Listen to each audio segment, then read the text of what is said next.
देखो रिकॉर्डिंग का मैसेज पे स्क्रीन शेयर। हाँ मैम। Yes ma'am. देखो लास्ट क्लास में हम लोगों ने प्रोसेस कॉस्टिंग स्टार्ट किया था, ठीक है, तो उसमें हम लोगों ने क्या क्या पढ़ लिया था देखो।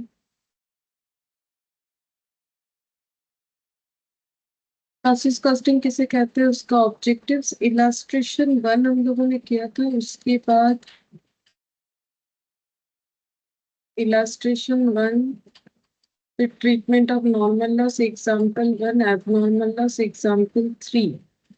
अच्छा, बीच में 2 रह गया था, ये होमवर्क दिया था, ये पहले करेंगे, उसके बाद बाकी क्वेश्चन करेंगे।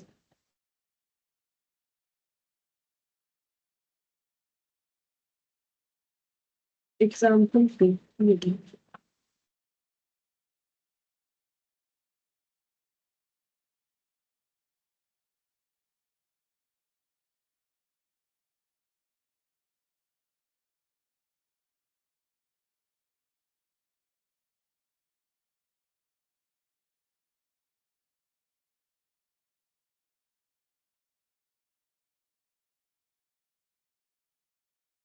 A product passes through process 1 and process 2. Material issued to process 1, 40,000. Wages 30 and manufacturing overhead 27,000. Normal loss anticipated was 5% of input. 4750 unit of output were produced and transferred out from process 1. There were no opening stock. Input raw material issued to process 1 were 5,000 units. Scrap was realized. Scrap has realized value of 2 per unit. You are required to prepare process 1 account, value of normal loss and unit transferred to process 2. So, process 1 account बनाने बोला।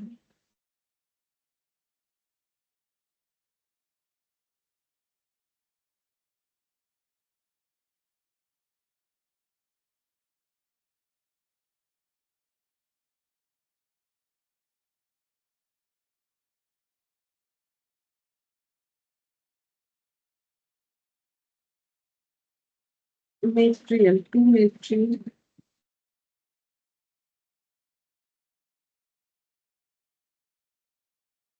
Material 40,000 rupees का material wages और manufacturing overhead।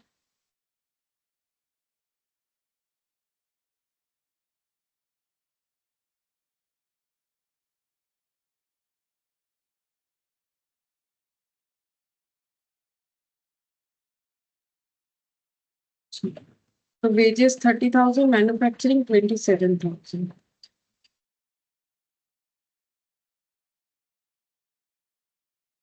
इसके बाद बोला है कि normal loss 5% of input anticipated है, तो फिर by normal loss 5% of input. 4750 unit of output were produced, तो आउटपुट प्रोड्यूस्ड हुआ है 4750। Output produced and transferred out from process 1, तो बाय प्रोसेस 2। प्रोसेस 2 में ट्रांसफर हो जाएगा 4750 unit.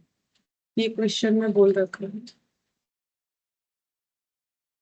Raw material issue to process 1 5,000।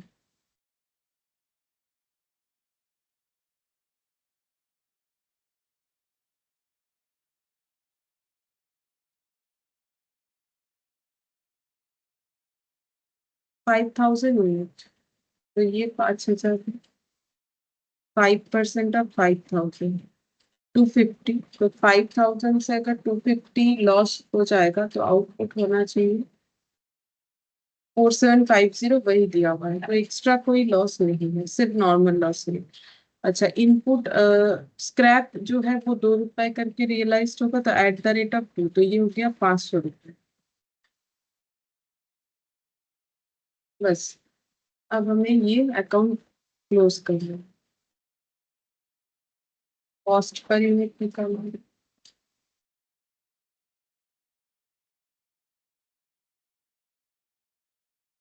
Total cost minus scrap divided by total input unit minus normal loss.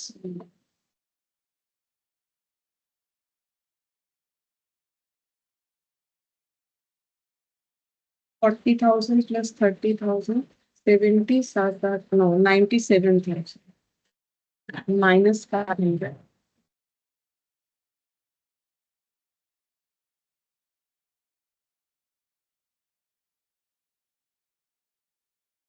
5,000 minus 250.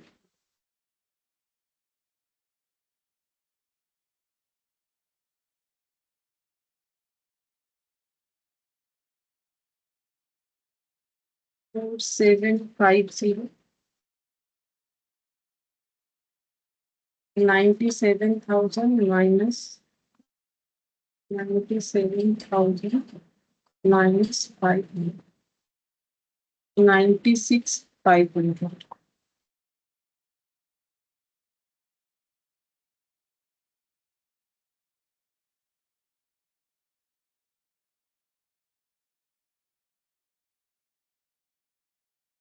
$20.31.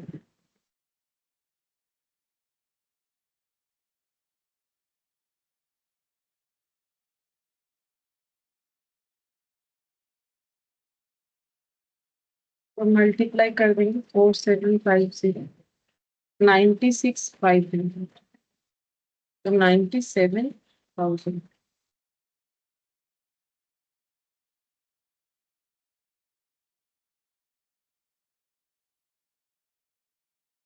5,000। तो ये हम लोग को बनाने बोला था। अब अगर नॉर्मल अकाउंट बनाने बोली तो ऐसे बन जाए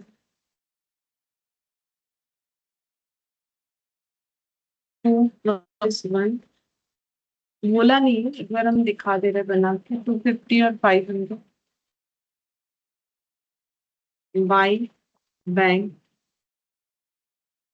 सेल 250 और 500।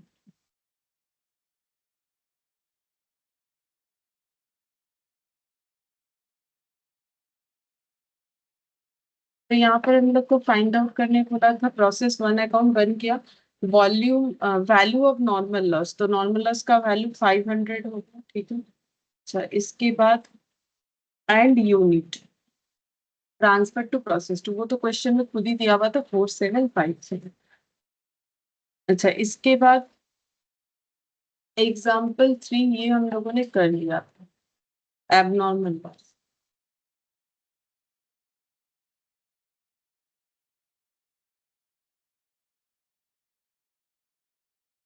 इसके बाद एबनॉर्मल गेन, तो पहले एबनॉर्मल गेन क्या होता है वो समझ लेते हैं, उसके बाद ये वाला एग्जाम्पल करेंगे।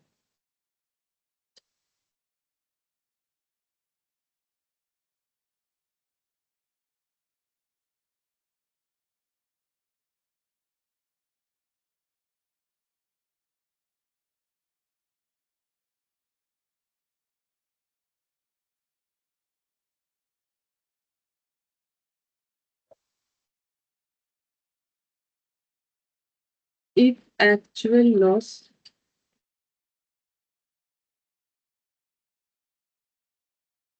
found at the end of at the end is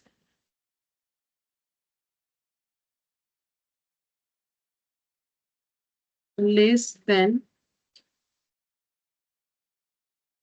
the loss expected at the beginning, the difference is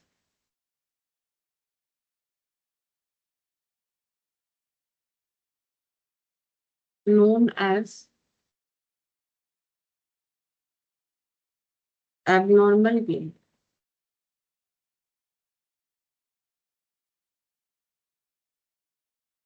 It is recorded to the debit side of process account.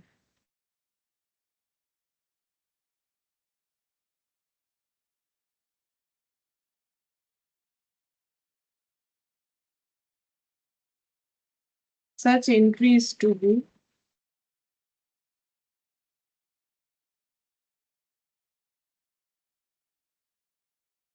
recorded at the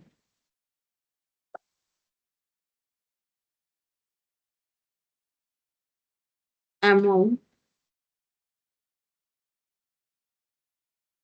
which is computed below.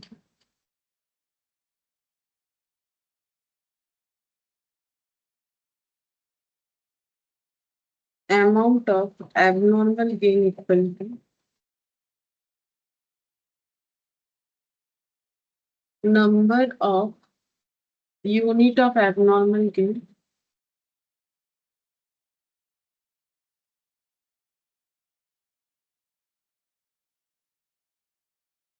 into cost per unit of normal output.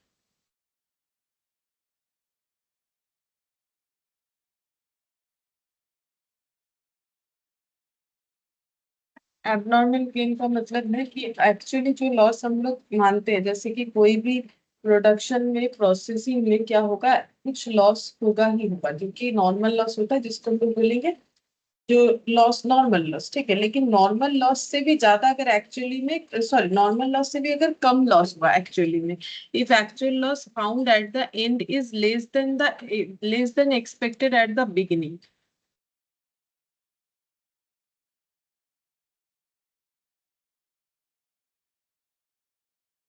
Good afternoon. Ma'am.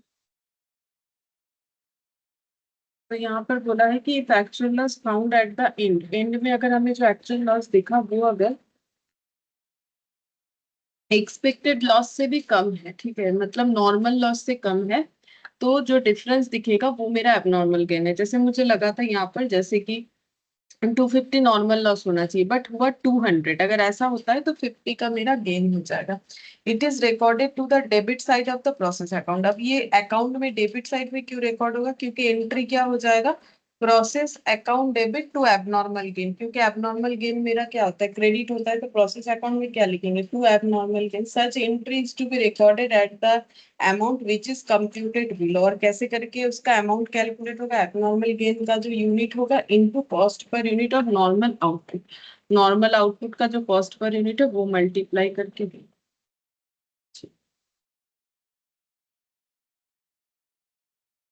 अब यहाँ पर जो example है वो करते हैं। यहाँ पर हमें प्रोसेस वन अकाउंट बनाने बोला है, value of normal loss, abnormal loss या गेन जो भी निकलेगा unit transfer to process two, ठीक है। तो एबनॉर्मल गेन अकाउंट में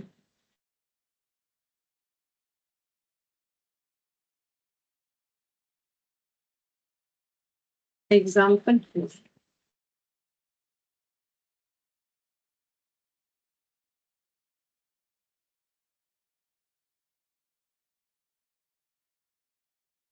सॉरी, प्रोसेस अकाउंट में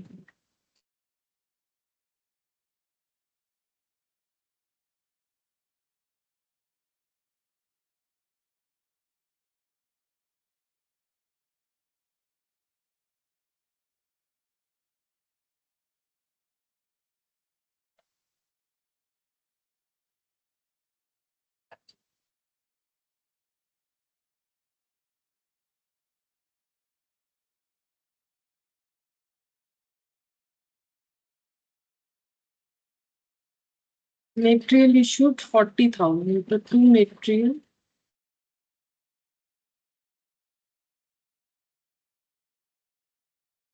40,000, wages 30,000, manufacturing overhead 27,000।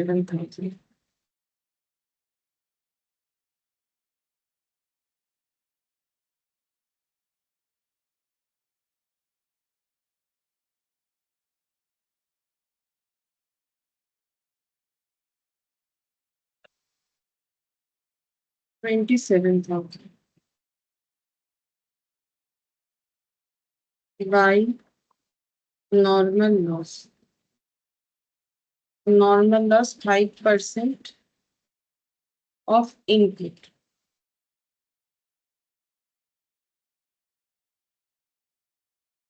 4850 output were produced and transferred from process 1 to by process 2 4250, sorry 4850,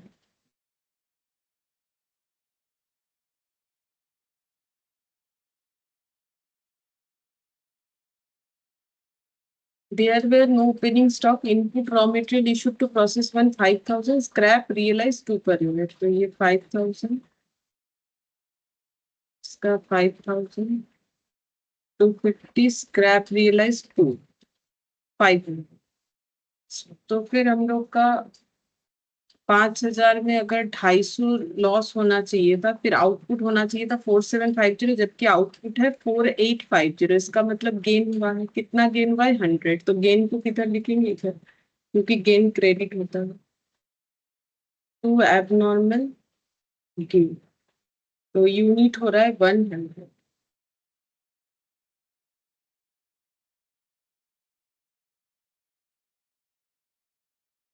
अब वैल्यू करना पड़ेगा.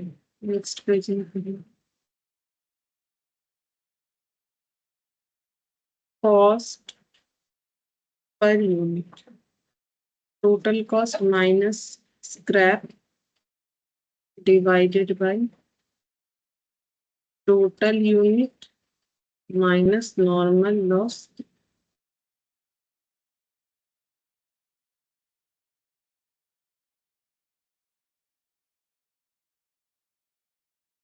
तो टोटल कॉस्ट 40, 30 और 27. 97 माइनस 500.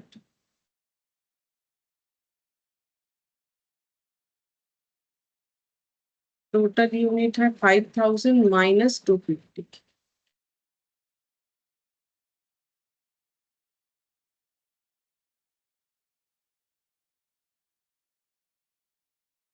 $97,000 minus 500.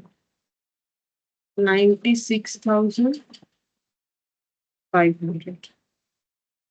5,000 minus 250. 4750.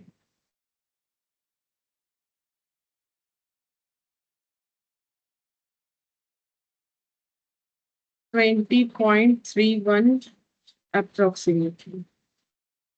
तो ये वैल्यू से मल्टीप्लाई होगा. सबसे पहले ये वाला 4850. 98,531 डिवाइडेड बाई 4850 इंटू 100. 2031. अब ऐड करने से 97,000 plus 2031, 99,031.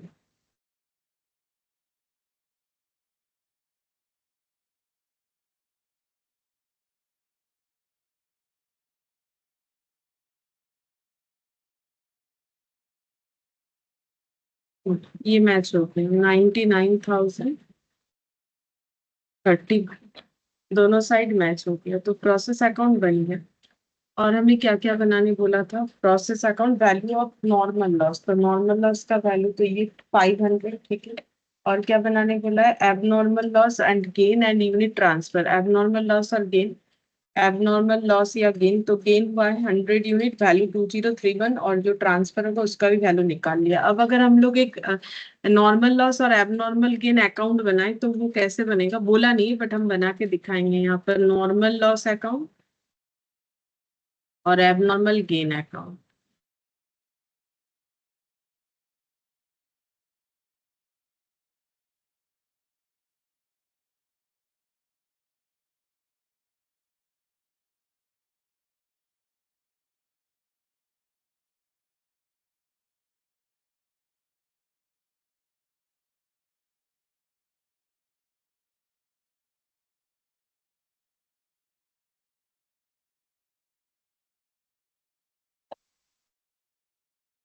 Normal loss 250, 500 to process.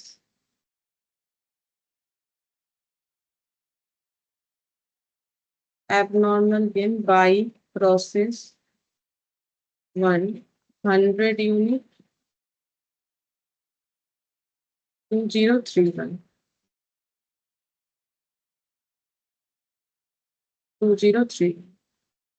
अच्छा, अब हमें क्या करना है, एबनॉर्मल गेन जो हुआ है उससे लॉस को कम करने का कोशिश करना है। ठीक है, तो हम लोग कितना लॉस कम कर सकते, कितना यूनिट, हमारा टोटल लॉस है 250 और हम लोग 100 यूनिट गेन किए, तो हम लोग मैक्सिमम 100 यूनिट लॉस को कम कर सकते हैं। तो लॉस कम करेंगे तो नॉर्मल लॉस क्रेडिट हो जाएगा। कैसे कम कर रहे हैं, थ्रू एबनॉर्मल गेन। तो एक्चुअली एंट्री ऐसे होगा, abnormal gain to normal loss. जब हम लोग नॉर्मल लॉस को कम कर देंगे, एबनॉर्मल गेन हुआ है उसके थ्रू से, क्योंकि मेरे बिजनेस में लॉस भी है गेन भी है, ऐसा हम कैसे बोलेंगे, तो मुझे क्या करना है, दोनों को एडजस्ट कर देना होता है। ठीक है, तो अब कितना लॉस एडजस्ट हो जाएगा, 100 यूनिट, तो यहाँ पर हो जाएगा टू नॉर्मल लॉस 100 यूनिट, तो यहाँ पर भी हो जाएगा बाई एबनॉर्मल गेन 100 यूनिट। ठीक है, 100 यूनिट का एडजस्टमेंट हो जाएगा। अब 100 यूनिट कितना करके होगा, तो नॉर्मल लॉस का जो कॉस्ट है वो तो एट द रेट ऑफ 2 करके है, तो यहाँ पर हो जाएगा 200, तो ये भी आ गया 200। ठीक है, तो अब बाकी जो है वो सेल हो जाएगा बाई बैंक सेल। ठीक है, तो बाकी कितना बच रहा है, 250, 250 और 500, 500, तो यहाँ पर एट द रेट ऑफ 2 करके 300, तो 500 मैच हो गया। और यहाँ देखेंगे अब गेन में कितना बचा है, जो बचा है वो कॉस्टिंग पीएल में चला जाएगा। ठीक है, तो ऐसे हो जाएगा, यूनिट तो कुछ नहीं होगा इधर, टू कॉस्टिंग पीएल।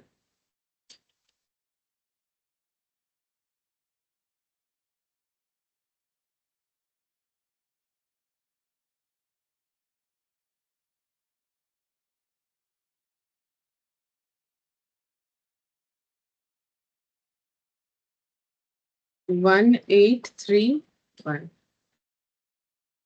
2032। तो कभी अगर एबनॉर्मल गेन अकाउंट बनाने बोले तो इस तरीके से होगा, अगर एबनॉर्मल गेन है उसके साथ साथ लॉस है तो पहले गेन के साथ लॉस को एडजस्ट करना पड़ेगा। तो 100 यूनिट एक्स्ट्रा गेन हुआ है तो 250 लॉस को हम लोग 100 यूनिट तक कम कर सकते हैं।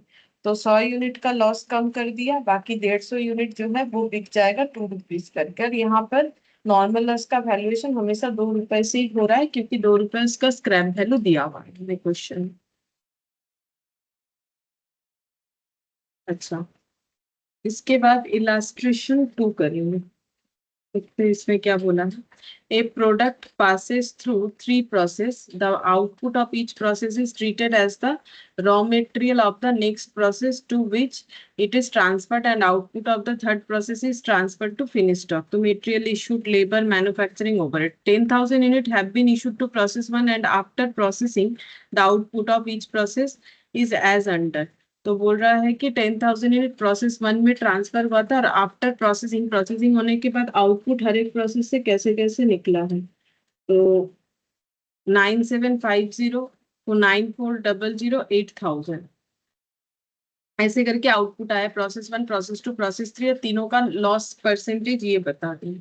नो स्टॉक ऑफ मटेरियल और WIP was left at the end, calculate the cost of finished articles. तो हमें फिनिश्ड आर्टिकल का कॉस्ट निकालना है, तो तीनों प्रोसेस ही बनाना पड़ेगा तब जाके फिनिश गुड्स का कॉस्ट हमें पता चले। तो पहले process 1,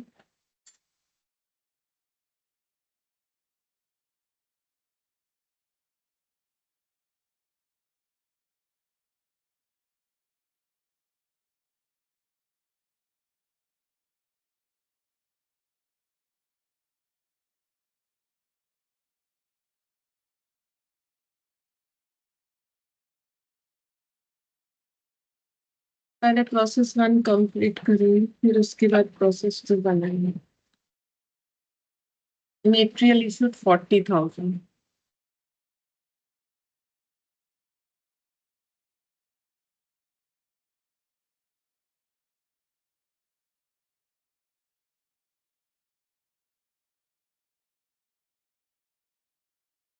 labour 6,000, manufacturing overhead 10,000।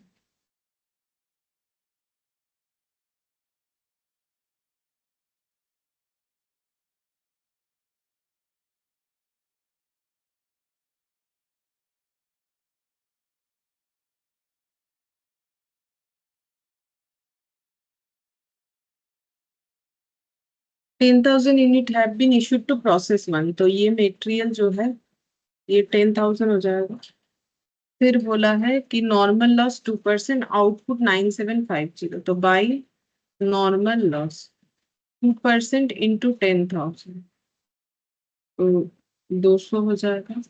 Output जो प्रोसेस 2 में जाएगा बाई प्रोसेस 2, आउटपुट है 9750। तो क्या कोई एबनॉर्मल लॉस या गेन है वो चेक करते हैं। जैसे हम लोग का 10,000 यूनिट इनपुट था, जिसमें से अगर 200 आउटपुट लॉस होगा ही होगा, तो आउटपुट होना चाहिए 9800, जबकि आउटपुट हुआ है 9750, कम हुआ है, तो इसका मतलब एबनॉर्मल लॉस है कितना, 50। तो यहाँ पर आ जाएगा by abnormal loss.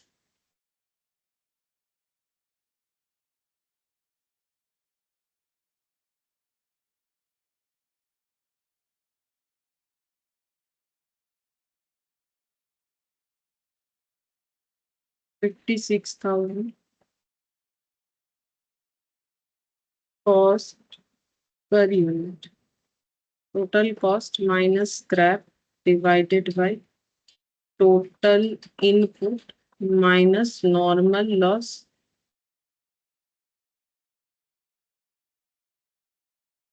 Unit. 56,000 scrap zero हो जाएगा, क्योंकि ये बिकेगा ऐसा हमें कहीं नहीं बोला था कि ये नॉर्मल लॉस का कोई स्क्रैप वैल्यू है, यहाँ पर पूरे क्वेश्चन में कहीं नहीं था ये वाला। तो टोटल इनपुट 10,000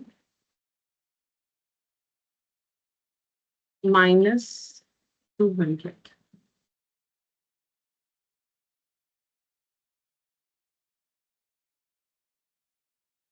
56,000 9800,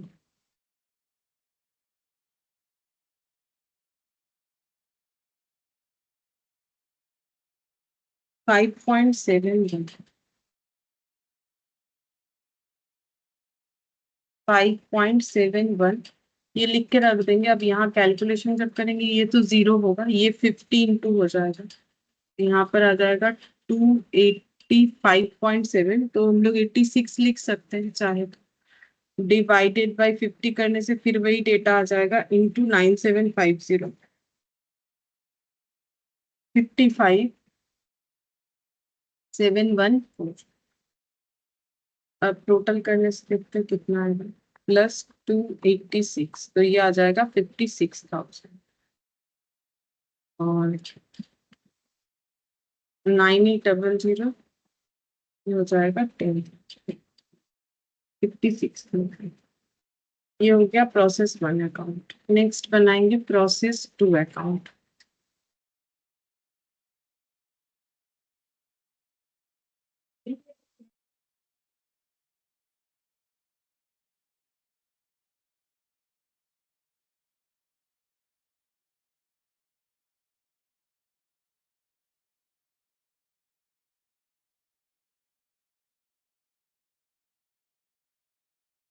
टू प्रोसेस 1,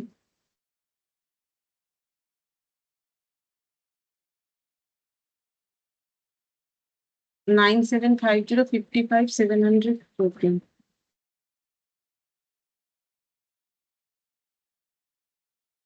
बाकी देखते हैं क्या क्या अमाउंट जाएगा।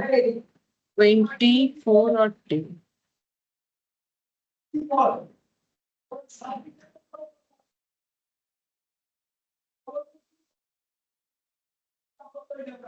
मेटेरियल इशूड लेबर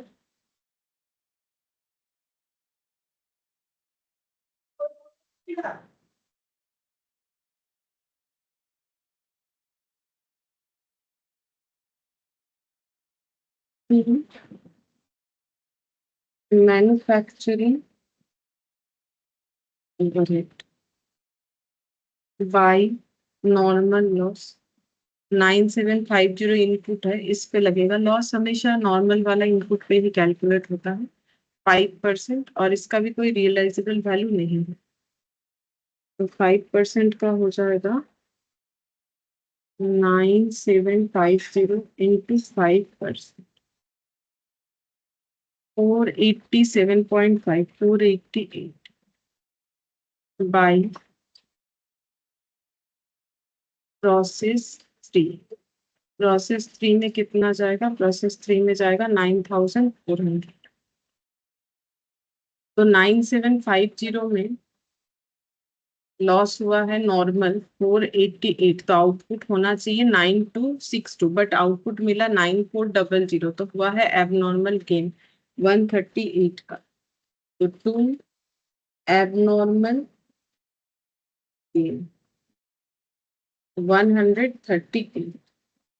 अच्छा, अब हम लोग निकालेंगे कॉस्ट पर यूनिट और इसको कंप्लीट करें।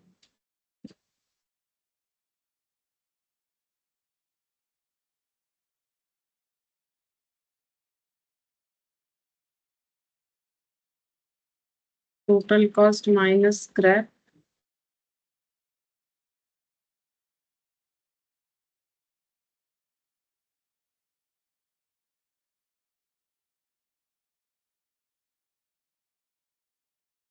Scrap 0, total cost 55,714 plus 34,000, 89,713।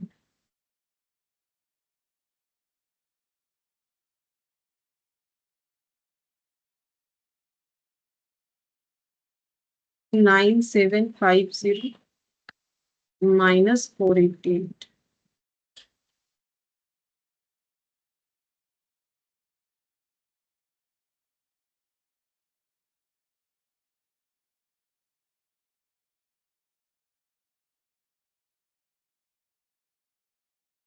9262,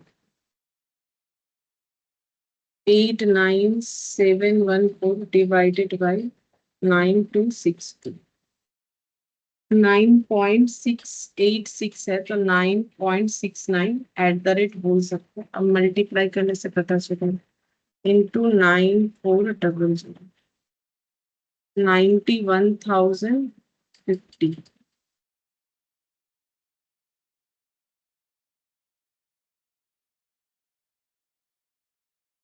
1337। देखते हैं टोटल करके कितने हो जाएगा। तो ये हो गया 8889 और 8889,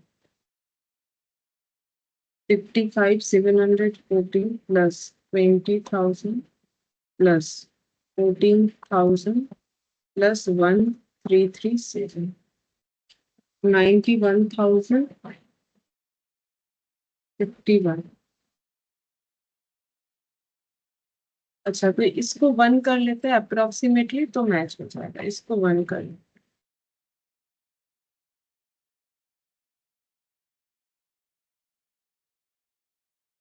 प्रोसेस 2, अब प्रोसेस 3 बनना।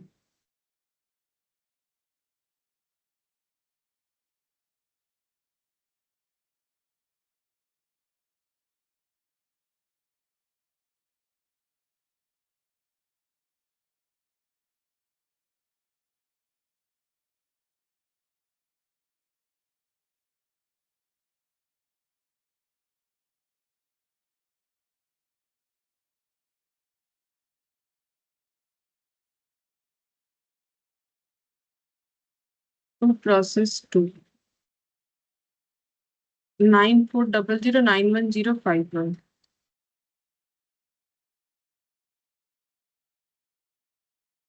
Material to labour to manufacturing overhead.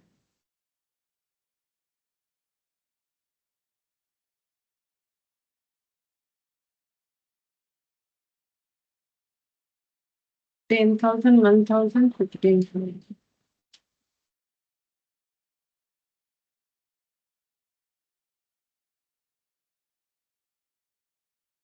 by normal loss 9400 into 10%, 945 finish stock. अब ये दूसरे किसी प्रोसेस में नहीं जाएगा, यही लास्ट था फिनिश्ड स्टॉक। फिनिश स्टॉक में कितना जाएगा, यहाँ पर दिख जाएगा 8000।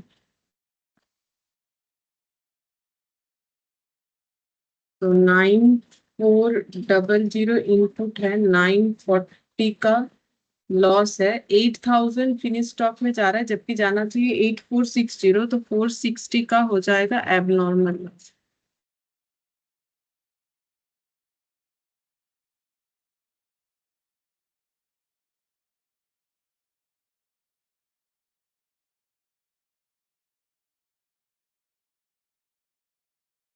Cost per unit,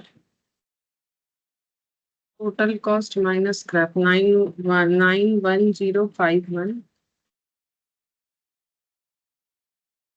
26,000, 1,17,051।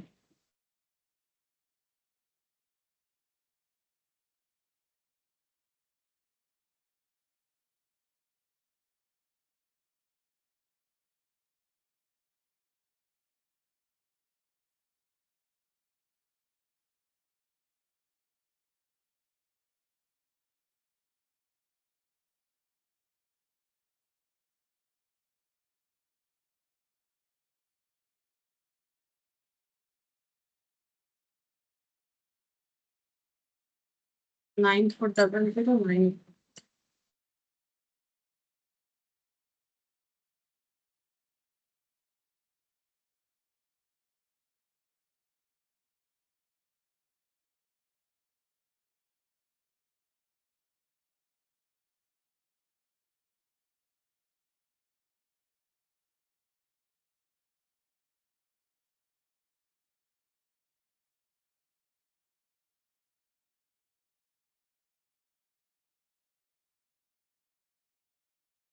$13.835 into 460, 6364।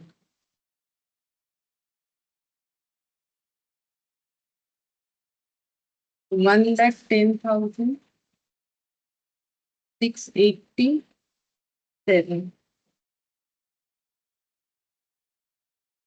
6364 plus 1,10,687, 1,17,059।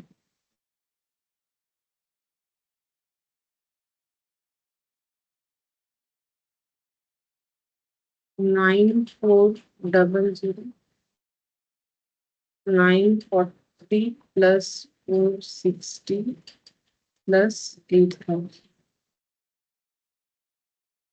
9400।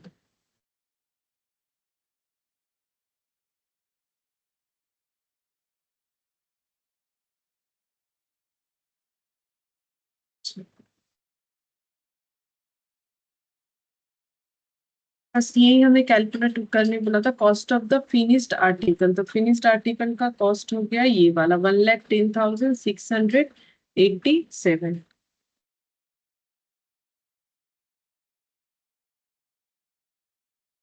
Illustration 3 ये वाला करते हैं। तो इसमें क्या बनाने बोला है, इसमें अपनी बोला है, ऊपर ही बोला होगा। RST Limited process product JIT through two distinct process, process 1 and process 2.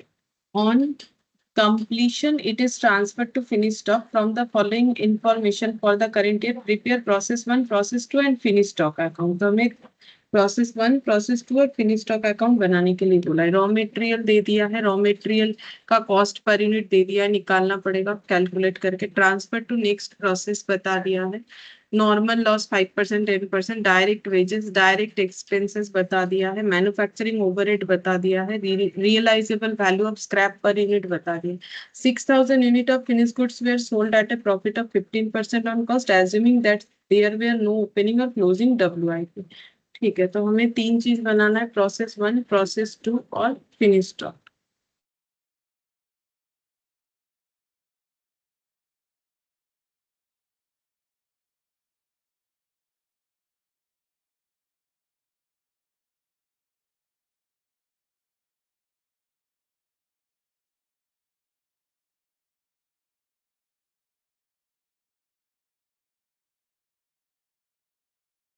Raw material used 7,500 unit. To raw material 7,500 at the rate of 60.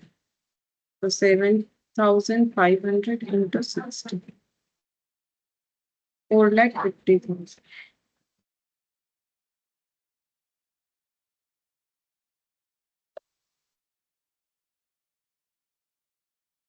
Direct wages 1,35,750.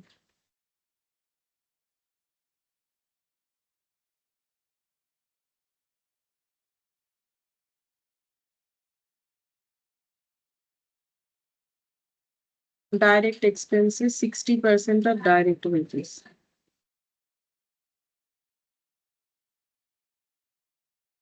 60% of direct wages.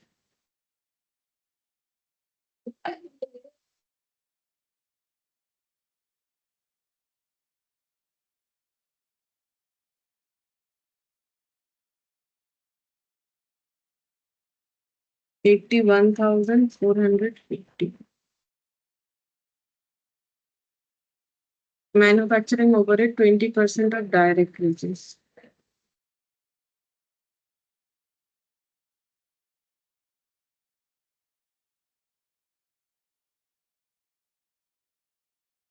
$1,35,750.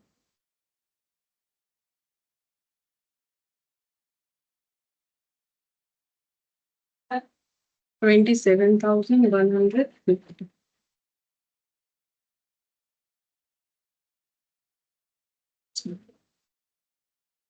अब बोला है नेक्स्ट प्रोसेस में ट्रांसफर होगा, process 2 में 6,525 और normal loss है 5%। तो यहाँ पर लिखेंगे bye normal loss 5% into 7,500।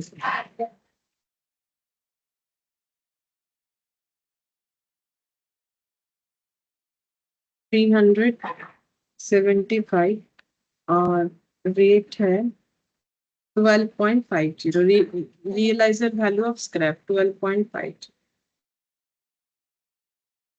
Into 12.5।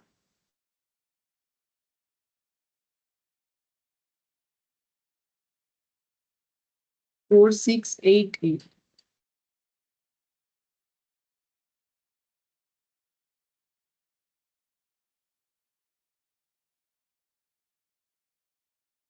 by process 2, process 2 में ट्रांसफर होगा, यहाँ लिखा हुआ है 7050। 7050 ये इसीलिए होगा क्योंकि पढ़ के देख लो। प्रोसेस 1 ट्रांसफर जो करेगा वो प्रोसेस 2 में जाएगा, प्रोसेस 2 जो ट्रांसफर करेगा वो फिनिश स्टॉक में जाएगा, इसीलिए लिखा हुआ है ट्रांसफर टू नेक्स्ट प्रोसेस और फिनिश स्टॉक। तो देखते हैं कुछ एबनॉर्मल गेन या लॉस है कि नहीं। 7,500 इनपुट था, 375 नॉर्मल लॉस था, तो आउटपुट होना चाहिए 7,125, बट आउटपुट हुआ है 7,050। तो इसका मतलब लॉस है 75। Abnormal loss. अब निकालना पड़ेगा cost per unit. Total cost minus scrap divided by total input minus normal loss. Normal loss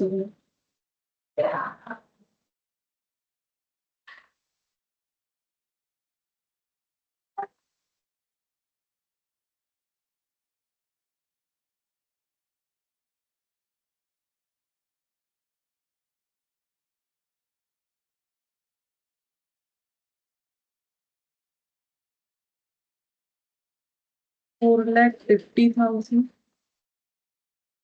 plus 1,35,750 plus 81 450 plus 27 150 minus 4688.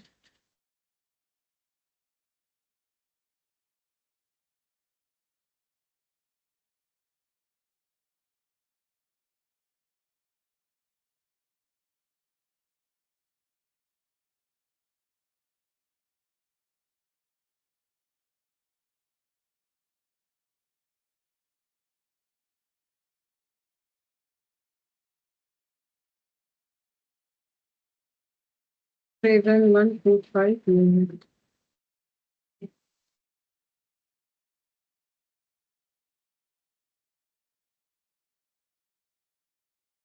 96.79 97 approximately, सभी अप्रोक्सीमेटली है, लिख सकते हैं, लेकिन जब कैलकुलेट करेंगे तो पूरा डेटा लेके करना पड़ेगा, नहीं तो टैली नहीं होगा।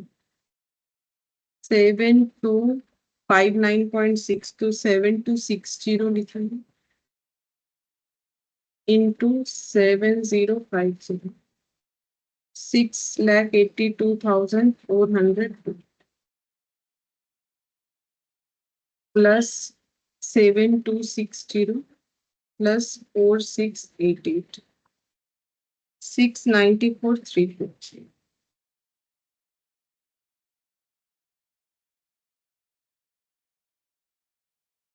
375 plus 75 plus 7050 7,500.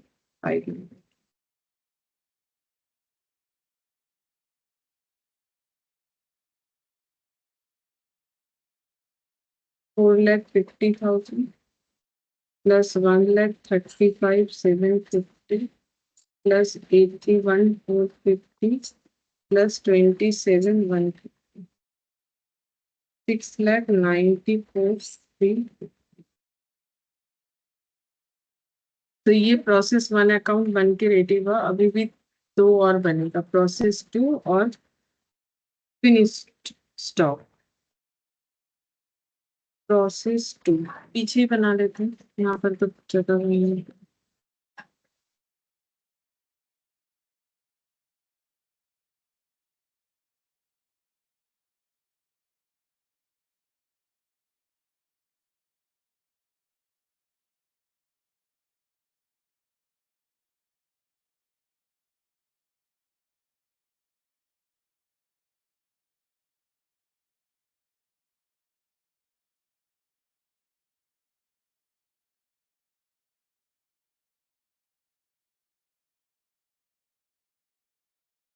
To process one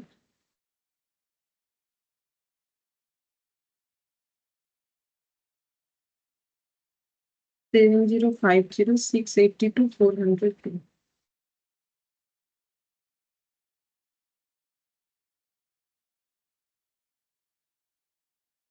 to direct wages material था नहीं इसके इशू में। प्रोसेस टू में कोई मटेरियल यूज नहीं हुआ है, सीधा डायरेक्ट वेजेस हो जाएगा 129,250 डायरेक्ट एक्सपेंस होगा।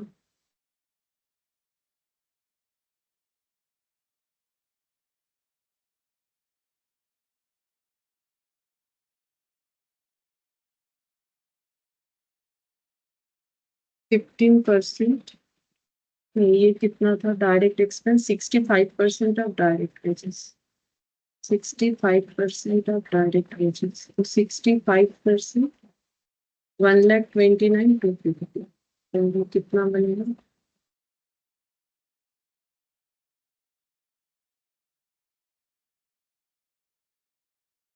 84,013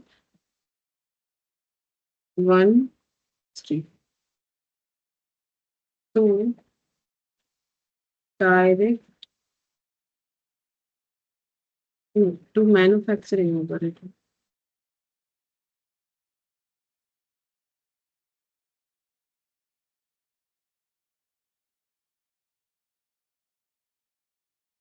manufacturing overhead 15% of direct wages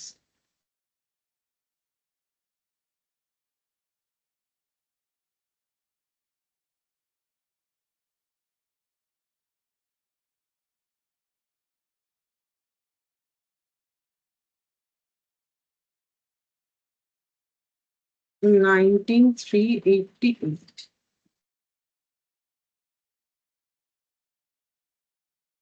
by normal loss 37.5, 10%.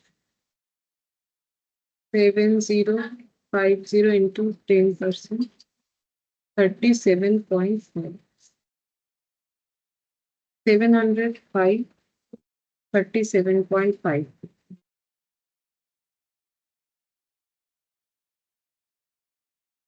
26,438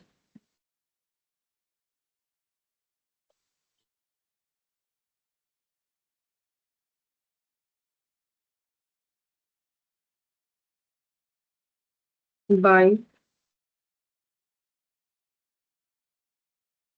finished stock 7050.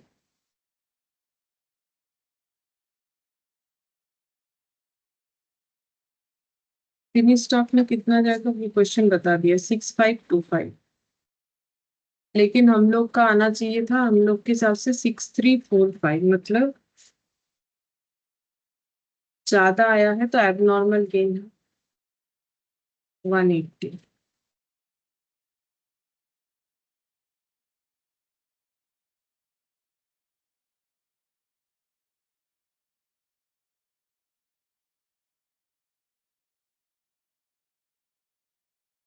Cost per unit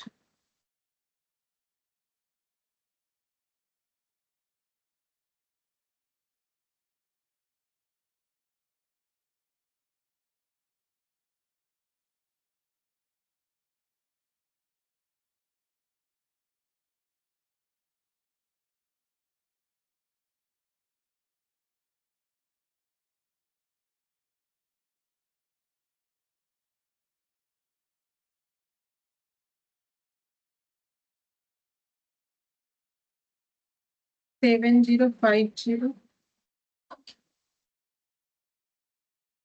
minus 705।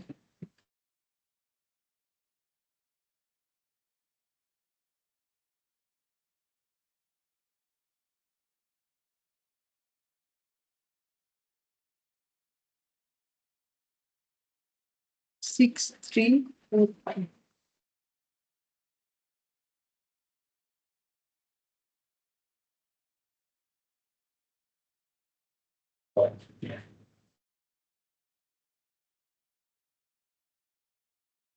Six eight two four zero 129250 8401 19388 9,15,053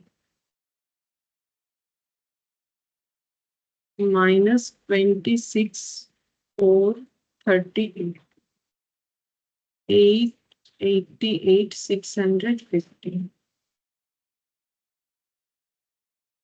minus divided by 6345. So 140 point something at the rate of 140 approx.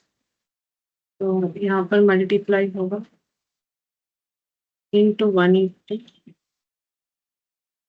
25,209 divided by 180 into 6525.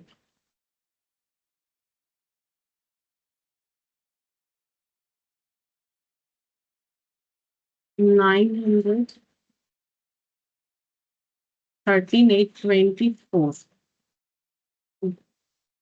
अब ये total करना पड़ेगा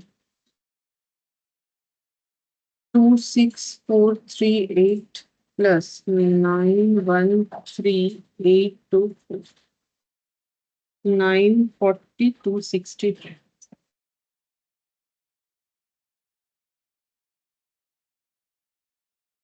6525 plus 705 7230.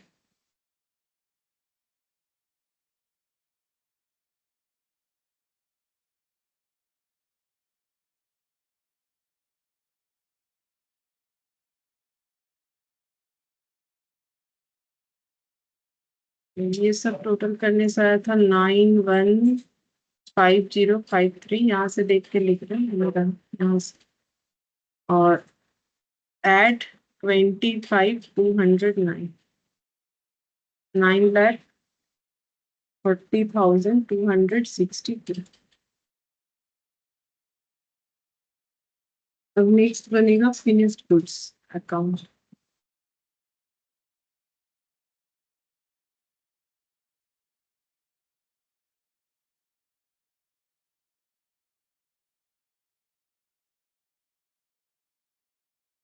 Process process two से जो आ रहा है 6525913824।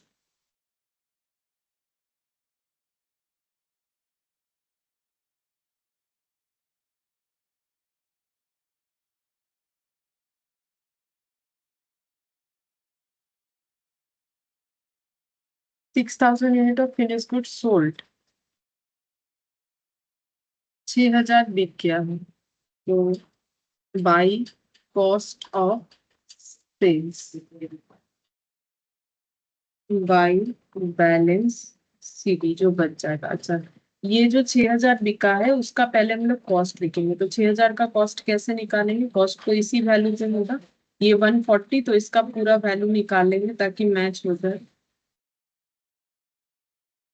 888615 divided by 6345 into 6,000।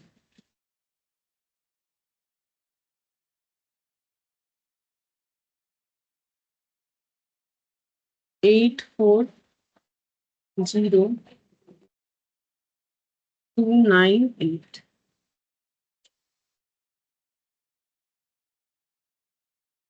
बाकी बचेगा फिर 525, और इसका वैल्यू हो जाएगा डिवाइडेड बाई 6,000 इंटू 525, 73,526।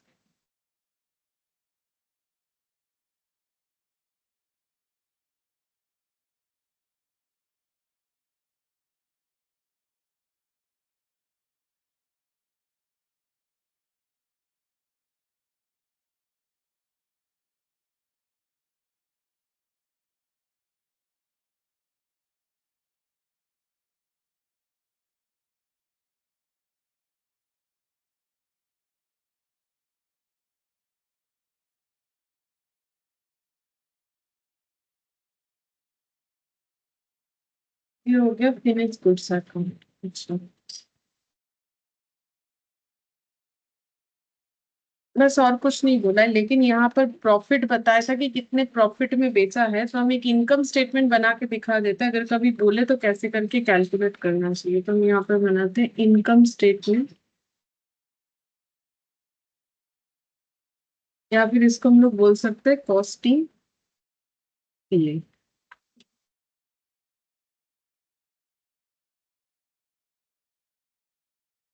तो इनकम स्टेटमेंट या कॉस्टिंग सेल, तो यहाँ पर हम लोग को लिखना पड़ेगा कि कितना सेल हुआ है, क्या हुआ है। तो अब ये जब बनाएंगे ना, तो हमें abnormal gain abnormal loss account भी एक बार बनाना पड़ेगा, नहीं तो उसमें जो टू कॉस्टिंग पीएल आएगा वो हमें नहीं पता चलेगा कि कितना होगा। तो ये एक बार एक्स्ट्रा ही मान लो कि हम सिखा देते हैं कैसे करके होगा। तो हम लोग इस पे नॉर्मल लॉस अकाउंट बनाएंगे,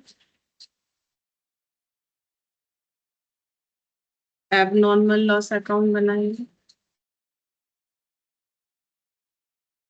और एक एबनॉर्मल गेन अकाउंट बनाएंगे।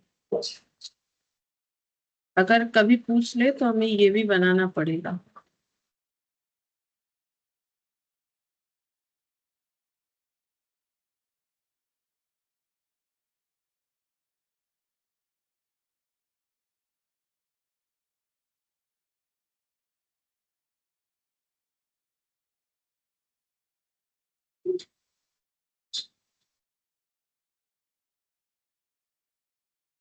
तो नॉर्मल लॉस जो है वो तो सभी प्रोसेस में है, तो to process one to process to,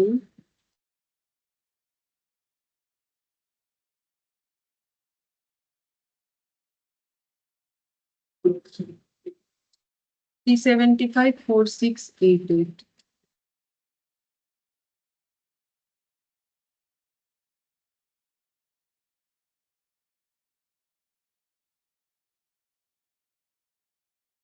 705 26438.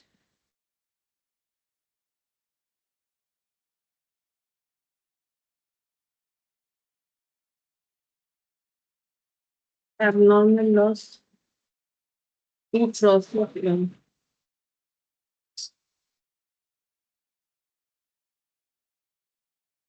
757260. Abnormal gain by process to 180,25209.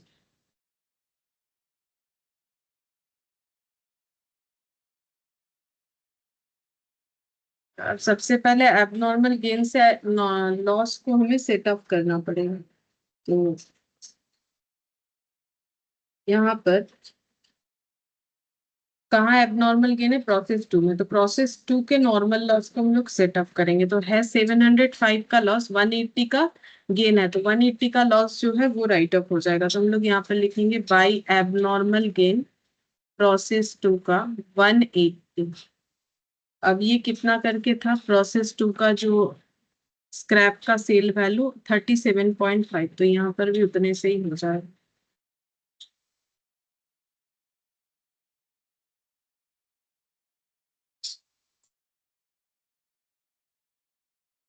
$6,750 abnormal gain, ये सेटअप हो गया। तो यहाँ पर आ जाएगा टू नॉर्मल लॉस 180 और वैल्यू है 36750।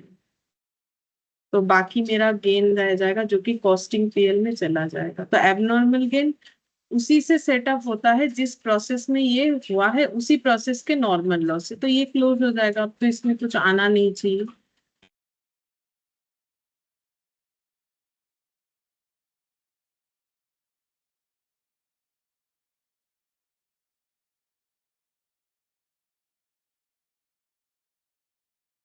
एटीन फोर फिफ्टी नाइन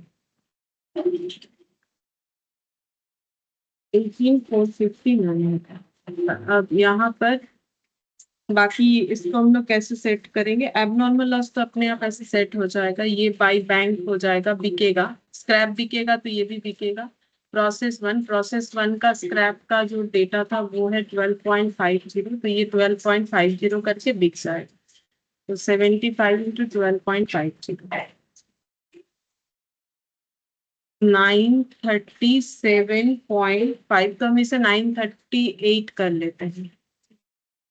938, तो जो 75 यूनिट एबनॉर्मल लॉस हुआ उसको बनाने का खर्चा 726, उसको बेच के मिला 932, तो फिर प्रॉफिट हुआ। तो to costing period.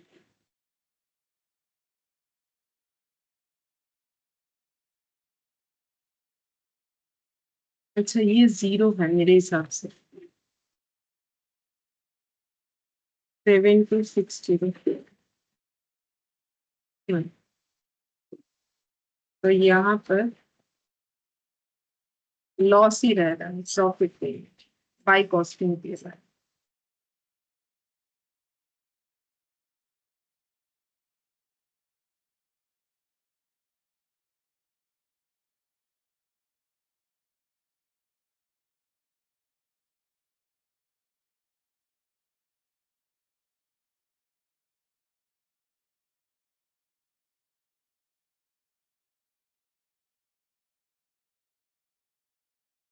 6323।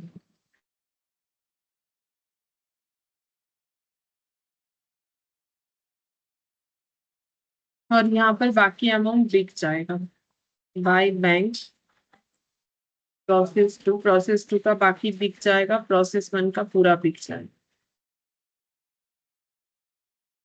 Process one का तो 375,4688 करके ही बिकेगा, और ये हो जाएगा एट द रेट ऑफ,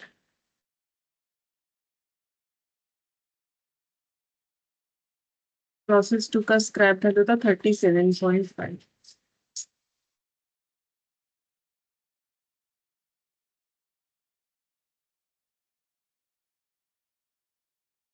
1083।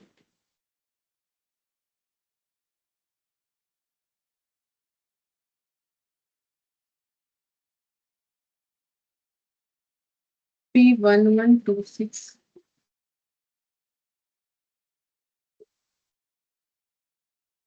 यहाँ यूनिट नहीं लिखा इसीलिए कम आ रहा है। यहाँ यूनिट लिखना पड़ेगा, मतलब ये जो प्रोसेस 2 है उसमें 705 में से 180 सेटअप हो गया, बाकी जो बचा उसका वैल्यूएशन होगा 525 इंटू 37.5, तो 19688 प्लस 6750 प्लस 4688 31,120 180 plus 525 plus 370 1080। अब ये वाला इधर लिखेंगे इनकम स्टेटमेंट में, कॉस्टिंग पीएल का जो डेटा है वो क्रॉस पोस्टिंग करेंगे। तो एक तो कॉस्टिंग पीएल आया यहाँ पर 2 एबनॉर्मल लॉस 6322,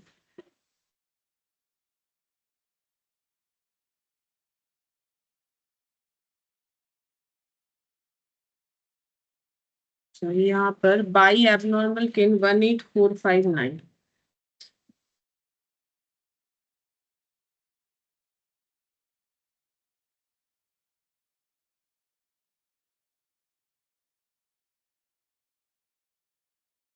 तो जो बिका वो लिखेंगे बाई सेल्स। तो जो बिका वो कितने बिका है 15% प्रॉफिट ऑन कॉस्ट। तो कॉस्ट तो हम लोगों ने निकाला हुआ है, कॉस्ट है ये वाला 840298।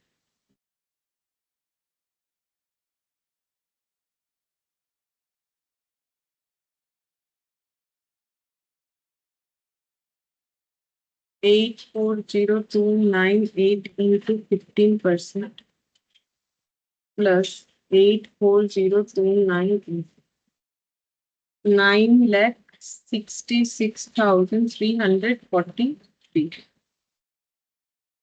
और यहाँ पर आ जाएगा टू कॉस्ट ऑफ सेल्स। ठीक है, जैसे हम लोग ट्रेडिंग बनाते हैं तो टू परचेज फिर उसका सेल लिखते हैं, तो प्रोडक्शन किया तो कॉस्ट ऑफ सेल्स लिखना पड़ेगा।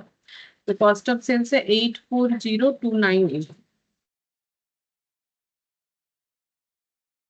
अब प्रॉफिट या लॉस जो भी है वो निकल जाएगा। तो यहाँ पर ये अमाउंट प्लस 18459, तो टोटल 984,802 हो जाएगा। 984,802 हो जाएगा, 9 प्लस 3 2 हो जाएगा, और -6322 -840,298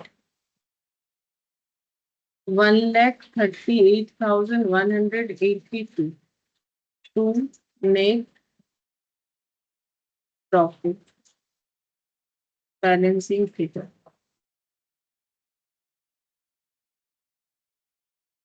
तो अगर कभी इनकम स्टेटमेंट बनाने बोले तो हम लोग इस तरीके से कर सकते हैं।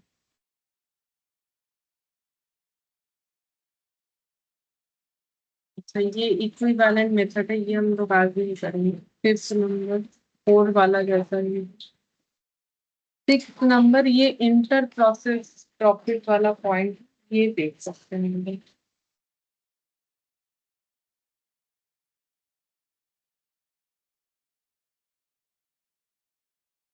इंटर प्रोसेस प्रॉफिट में क्या होता है पहले वो लिख लेते हैं, समझा देते हैं।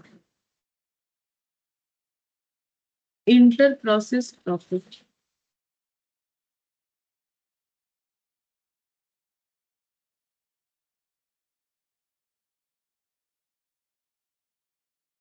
इंटर प्रोसेस प्रॉफिट में एक्चुअली क्या होता है कि जब एक प्रोसेस से दूसरे प्रोसेस में हम लोग ट्रांसफर कर रहे हैं आउटपुट को, अब यहाँ पर हम लोग प्रॉफिट लगा के ट्रांसफर करेंगे। ठीक है, प्रॉफिट लगा के ट्रांसफर करेंगे। इसमें हम लोग हर एक प्रोसेस में प्रॉफिट कितना हो रहा है वो कैलकुलेट करेंगे। जैसे कि ये एक प्रोसेस है, ये एक प्रोसेस है, तो प्रोसेस 1 में इनपुट दिया गया, उसका खुद का कोई आउटपुट आएगा, वो आउटपुट प्रोसेस 2 में एज ए इनपुट ट्रांसफर होगा, लेकिन इस बार उस पर प्रॉफिट लगा के ट्रांसफर किया जाएगा। ऐसे सिस्टम को बोलते हैं इंटर प्रोसेस प्रॉफिट। ठीक है, अब ये क्यों किया जाता है, ताकि जैसे एक प्रोसेस कोई एक मैनेजर संभाल रहा है, दूसरा प्रोसेस कोई दूसरा मैनेजर संभाल रहा है, तो क्या होता है कि कंपटीशन बिल्डअप होता है कि कौन, अगर हम लोग ऐसे बोल दे, है एक ही सेम बिजनेस ऑर्गेनाइजेशन के अंदर ही हो रहा है, बट अगर ऐसे बोल दिया जाए कि अगर आप जो प्रोडक्शन करें वो प्रॉफिट लगा के आप दूसरे प्रोसेस को ट्रांसफर कर सकते हो, ठीक है, तो उनके लिए भी एक एनकरेजमेंट होगा कि हाँ प्रॉफिट अर्न हो रहा है बोल के, ठीक है। लेकिन ओवरऑल प्रॉफिट को तो कैलकुलेट करेगा ही ऑर्गेनाइजेशन, लेकिन मेनली इसलिए किया जाता है ताकि काम में एफिशिएंसी आए, क्योंकि प्रॉफिट जैसे मान लो ऑर्गेनाइजेशन की तरफ से ये बता दिया गया कि जो जितना प्रॉफिट अर्न करके दे पाएगा, ठीक है, उसको उस हिसाब से जो है इंसेंटिव वगैरह मिलेगा। तो एक कंपटीशन जनरेट होता है, तो इसीलिए इंटर प्रोसेस प्रॉफिट का कंसेप्ट लाया गया है। तो हम यहाँ पर लिख देते हैं क्यों हुआ है। तो under the normal circumstances,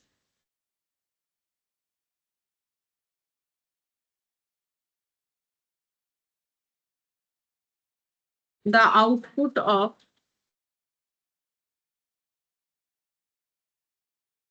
current process is transferred to next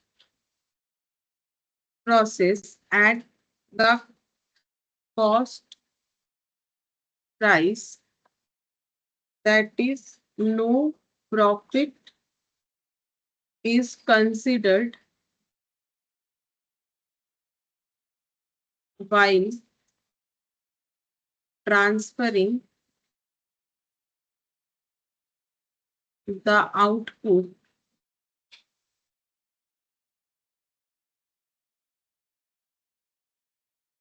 to the next process.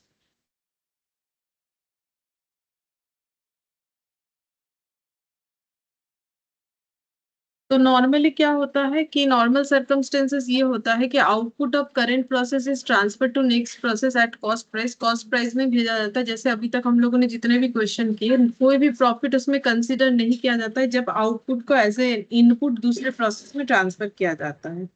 लेकिन in the concept of inter process profit, in the concept of inter process profit, a reasonable amount of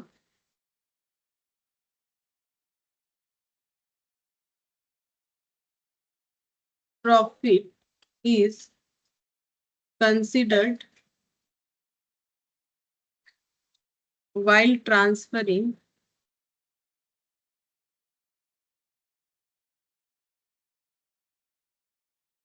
the output to next process। लेकिन इस concept में क्या होगा, एक reasonable amount of profit जो है वो ऐड कर दिया जाएगा जो आउटपुट ट्रांसफर होगा उसमें, ठीक है, जो नेक्स्ट प्रोसेस में जाने वाला है। Such reasonable profit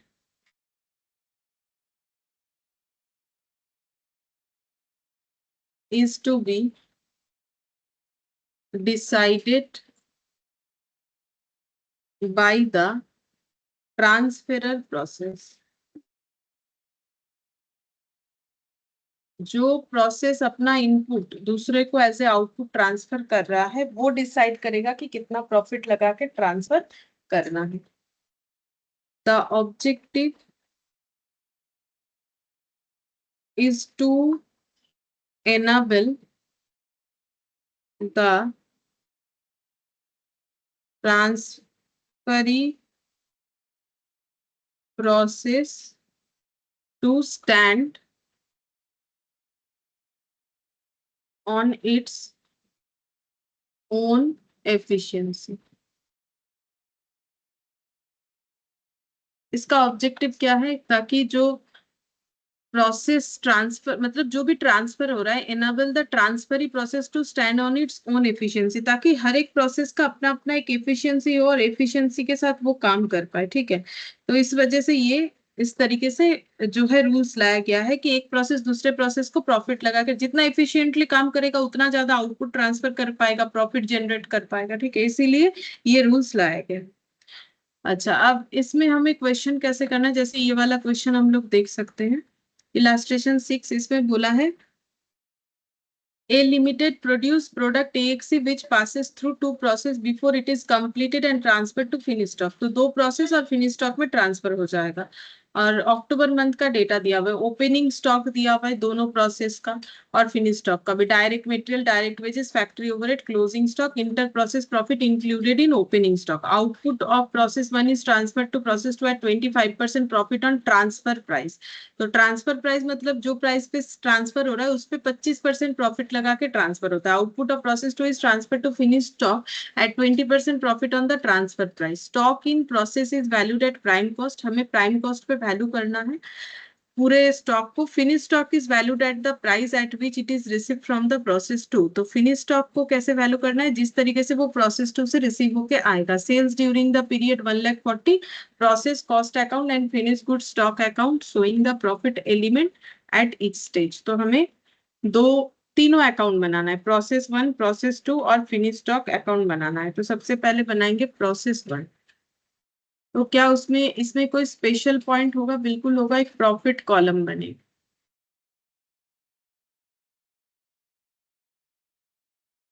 total cost और प्रॉफिट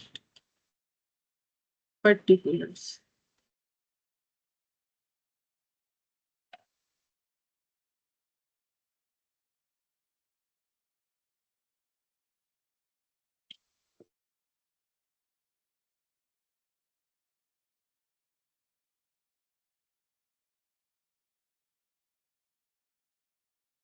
सबसे पहले ओपनिंग स्टॉक हो जाएगा हम लोग का 7,500। तो यहाँ पर लिखेंगे टू ओपनिंग स्टॉक। तो टोटल में लिखेंगे 7,500। इसमें कितना प्रॉफिट इंक्लूडेड है ये क्वेश्चन हमें बता दिया है, 1,500। तो 1,500 नहीं, इसमें कोई प्रॉफिट इंक्लूडेड नहीं है, ये है ना, ये है प्रोसेस 1 का, तो कोई प्रॉफिट इंक्लूडेड नहीं है। तो यहाँ पर प्रॉफिट 0, तो कॉस्ट भी मेरा 7,500 है। फिर टू डायरेक्ट मटेरियल, तो मैंने शॉर्ट में लिख दिया डीएम। Direct material 15,000। तो अब मटेरियल में तो किसी तरीके का प्रॉफिट है भी, तो हमें तो नहीं पता होगा ना कि प्रॉफिट है कि नहीं है, तो फिर इसका कॉस्ट और जो टोटल है वो सेम रहेगा। Direct wages 11,200। प्रॉफिट कुछ नहीं पता, तो ये भी हो जाएगा 11,200। अब हमें प्राइम कॉस्ट पे वैल्यू करने बोला है, तो हम लोग प्राइम कॉस्ट कैलकुलेट कर लेते हैं। तो ये हो जाएगा मेरा, ये ऐड करने से आ जाता है प्राइम कॉस्ट। तो 15,000 प्लस 11,200 प्लस 7,500, 33,700। ये भी आ जाएगा 33,700। अच्छा, अब लेस कर देंगे क्लोजिंग स्टॉक, ठीक है, क्योंकि जितना स्टॉक बिकेगा मुझे उसका वैल्यू करना है ना, तो क्लोजिंग स्टॉक माइनस हो जाएगा। तो क्लोजिंग स्टॉक कितना है? 3,700। तो यहाँ पर लिखेंगे 3,700। टोटल में भी आ जाएगा 3,700, क्योंकि इसमें कि प्रॉफिट कुछ इंक्लूडेड नहीं है। प्रॉफिट तब इंक्लूड होता है जब एक प्रोसेस दूसरे प्रोसेस को ट्रांसफर करता है। तो प्रोसेस 1 पहला प्रोसेस है जो ट्रांसफर करेगा, वो तो किसी से ट्रांसफर ले नहीं रहा है कि उसके पास कोई प्रॉफिट इंक्लूडेड होगा। तो यहाँ पर हो जाएगा 30,000, ये भी हो जाएगा 30,000, ठीक है। अब इसमें ऐड करेंगे फैक्ट्री ओवरहेड, क्योंकि प्राइम कॉस्ट में बोला था तो इसलिए फैक्ट्री ओवरहेड को मैंने लास्ट में कर दिया 10,500।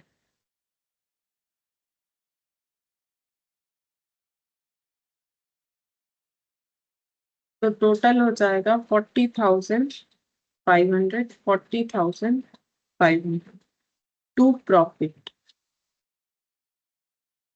प्रॉफिट कितना ट्रांसफर कर, ये कितना प्रॉफिट लगा के भेजता है? 25% ऑन ट्रांसफर प्राइस। तो 25% on transfer price. Transfer price का मतलब हो जाता है कि एक्चुअली ट्रांसफर प्राइस का मतलब होता है सेल प्राइस। जिस प्राइस पे हम लोग ट्रांसफर कर रहे हैं वो उस प्रोसेस के लिए सेल प्राइस है। तो सेल प्राइस पे 25%। तो सेल प्राइस पे अगर 25% होगा, ये 25 सेल प्राइस पे, तो फिर उसका कॉस्ट कितना हो जाएगा? 85, ठीक है, सॉरी 75। तो 25/75 हो जाएगा, 25/75 इंटू 40,500। ये हम लोग का प्रॉफिट निकाल रहे हैं हम लोग, प्रॉफिट ऑन ट्रांसफर प्राइस। तो सेल प्राइस पे अगर 25% है तो कॉस्ट, ये तो कॉस्ट प्राइस है, तो कॉस्ट प्राइस पे कितना हो जाएगा 25/75। ठीक है, तो 25, ये हम बहुत बार सिखा चुके हैं तो और आज नहीं बोलेंगे। ठीक है, कैसे करके कॉस्ट और ये निकाला जाता है। 13,500। अच्छा, प्रॉफिट को पहले प्रॉफिट कॉलम में लिखा जाता है, फिर उसके बाद वो टोटल कॉलम में चला जाए। तो यहाँ पर माइनस हो जाएगा, सॉरी प्रॉफिट ऐड होगा तभी ना सेल प्राइस आएगा। तो ये हो गया 54,000। 13,500 प्लस 40,000, 54,000, ये हो गया 40,500, ये 13,500। अच्छा, अब ये यहाँ पर लेजर में आ जाएगा by process 54,000, 40,500, 13,500।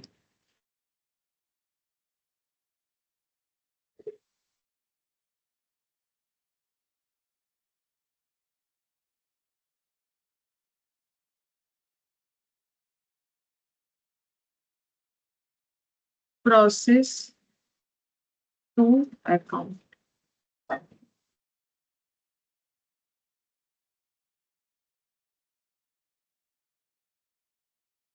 Particulars, total cost, profit.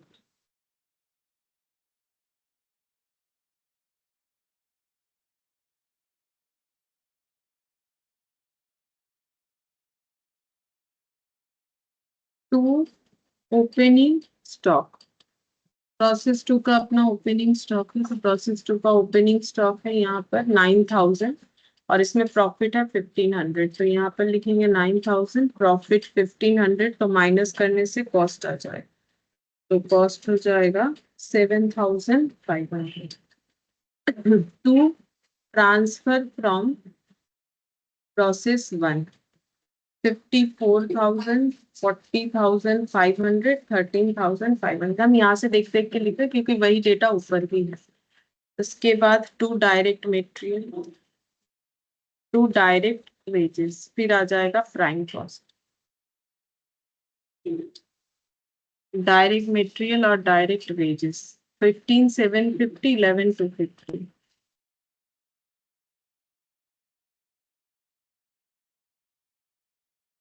और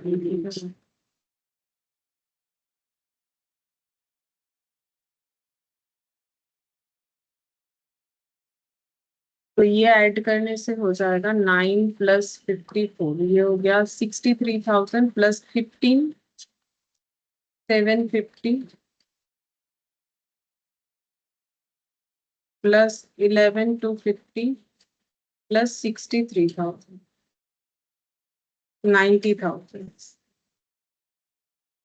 और इधर हो जाएगा बस ये 7,500, बाकी अच्छा नहीं, अलग अलग डेटा है। 7,500, 40,500 प्लस 15,750 प्लस 11,250, 75,000,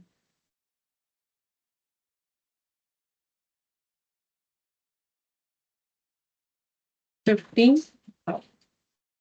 अब लेस कर देंगे क्लोजिंग स्टॉक।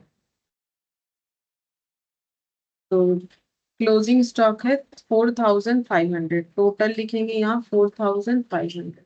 अब क्योंकि ये वाले प्रोसेस में प्रोसेस वन से लिए गए स्टॉक भी है, तो फिर क्लोजिंग स्टॉक में प्रोसेस वन का भी स्टॉक इंक्लूडेड होगा। तो फिर प्रोसेस वन में क्योंकि प्रॉफिट लगा के भेजा है, तो इसके क्लोजिंग स्टॉक में भी प्रॉफिट इंक्लूडेड होगा, जो हमें माइनस करना पड़ेगा।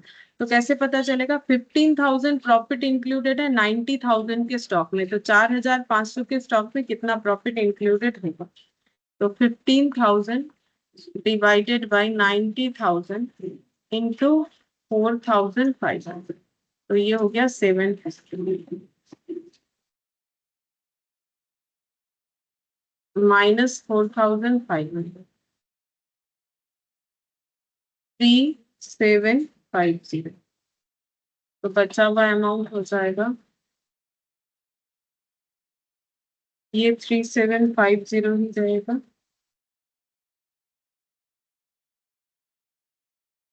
तीन जीरो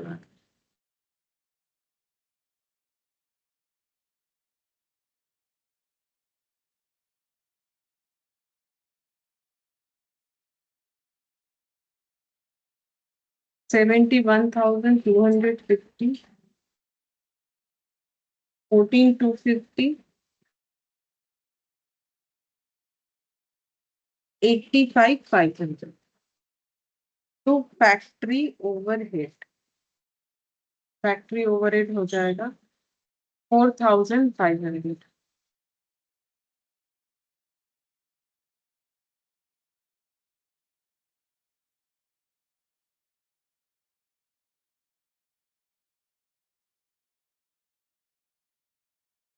75,750,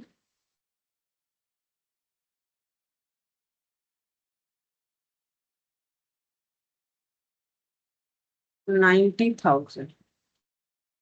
टू प्रॉफिट, अब ये भी अपना प्रॉफिट लगा के फिनिश स्टॉक बनाता है, तो मतलब फिनिश स्टॉक को ट्रांसफर करता है। कितना प्रॉफिट लगाता है? 20% प्रॉफिट ऑन ट्रांसफर प्राइस। तो सेल पे 20, तो कॉस्ट पे कितना हो जाएगा? 80, 20/80 इंटू 90,000। ठीक है, ये इतना स्टॉक ट्रांसफर होगा तो इस पे कैलकुलेट हो जाएगा। तो ये हो गया 4 ये 22,500 हो जाएगा। 22,500, ये 22,500 का प्रॉफिट हो गया।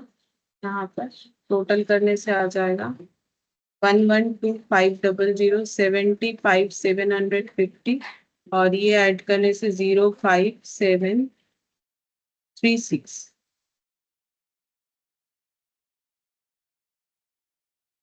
बाई फिनिश्ड गुड स्टॉक 1,12,500, 75,750 और 36,750।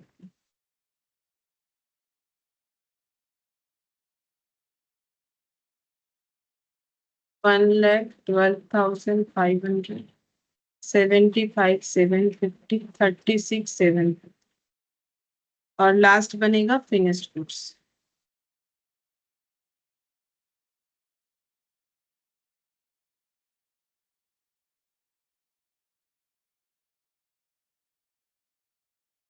Total cost amount, total cost amount particulars, यहाँ प्रॉफिट लिखने का जरूरत होगी। अच्छा लिख दो, नहीं तो मैच कैसे करेंगे? Profit particulars to opening stock पहले से है। ओपनिंग स्टॉक है, ये देखो यहाँ पर 22,500, उसमें प्रॉफिट है 8,250। तो प्रॉफिट में 8,250, टोटल 22,500, 14,250। टू प्रोसेस टू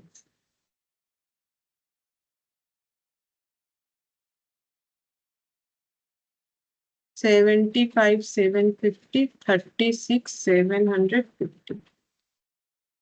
अच्छा, ये ऐड करेंगे, ऐड करने से ये आ जाएगा 1,35,000, ये आ जाएगा 90,000 और 45,000। लेस हो जाएगा क्लोजिंग स्टॉक। तो क्लोजिंग स्टॉक कितना है फिनिश गुड्स का? फिनिश गुड्स का क्लोजिंग स्टॉक है 11,250, ये रहा। ठीक है, तो 11,250 जो है उसमें प्रॉफिट इंक्लूडेड होगा, तो वो हमें लेस करना पड़ेगा। तो 45,000 प्रॉफिट इंक्लूडेड है 1,35,000 में। तो 11,250 में कितना इंक्लूडेड होगा? तो इसको अगर कैलकुलेट करेंगे हम लोग, तो ये आ जाएगा 11,250। ठीक है, प्रॉफिट आएगा मेरा 3,750। ठीक है, प्रॉफिट इतना आ जाएगा 3,750। अब 11,250 से 3,750 माइनस करने से 7,500 आ जाएगा। इसका आ जाएगा 1,23,750, 82,500, 41,250 टू प्रॉफिट। अब कितने में बिका है वो हमें बता दिया गया है, ये देखिए 1,40,000। तो 1,40,000 में सेल हुआ है, तो फिर बैलेंस करके यहाँ पर आ जाएगा 16,250 बैलेंसिंग फिगर। तो यहाँ पे 16,250 तो 82,500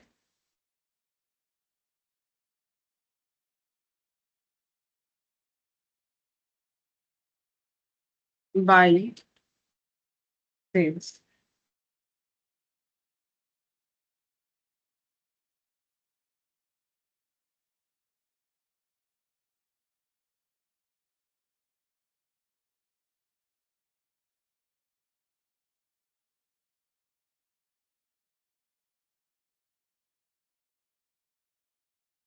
ये हो गया, ठीक है। तो ऐसे करके हमें प्रिपेयर करना पड़ता है इंटर प्रोसेस प्रॉफिट। यहाँ पर एक नोट लिखवा देते हैं खुद के अंडरस्टैंडिंग पर्पस के लिए। The above prepare account content unrealised profit. जैसे तुम लोग ब्रांच में पढ़े थे, अनरियलाइज्ड प्रॉफिट मतलब जो स्टॉक बिका नहीं है लेकिन प्रॉफिट लगा हुआ है, हमें पता है, तो उसमें जो प्रॉफिट इंक्लूडेड है वो होता है unrealised profit in closing stock to the extent mention below. Process one, process two, process three तो नहीं है फिनिश गुड्स, तो किसमें कितना अनरियलाइज प्रॉफिट है? तो प्रोसेस वन में कुछ भी नहीं होगा क्योंकि प्रोसेस वन किसी से स्टॉक ट्रांसफर लेता नहीं है प्रॉफिट लगा हुआ वाला, बट प्रोसेस टू का होगा। तो प्रोसेस टू का जो क्लोजिंग स्टॉक नहीं बिका उसमें जो प्रॉफिट है अनरियलाइज्ड वो ये रहा 750। ये अनरियलाइज्ड प्रॉफिट है क्योंकि ये स्टॉक बिका नहीं, क्लोजिंग स्टॉक का जो प्रॉफिट है वही हमारा अनरियलाइज्ड प्रॉफिट है। तो ये 750 हो जाएगा और यहाँ पर जो है 3750। तो टोटल अगर करेंगे तो ये हो जाएगा हम लोग का 4,500। ठीक है, तो इतना अनरियलाइज प्रॉफिट हमें देखने को मिले।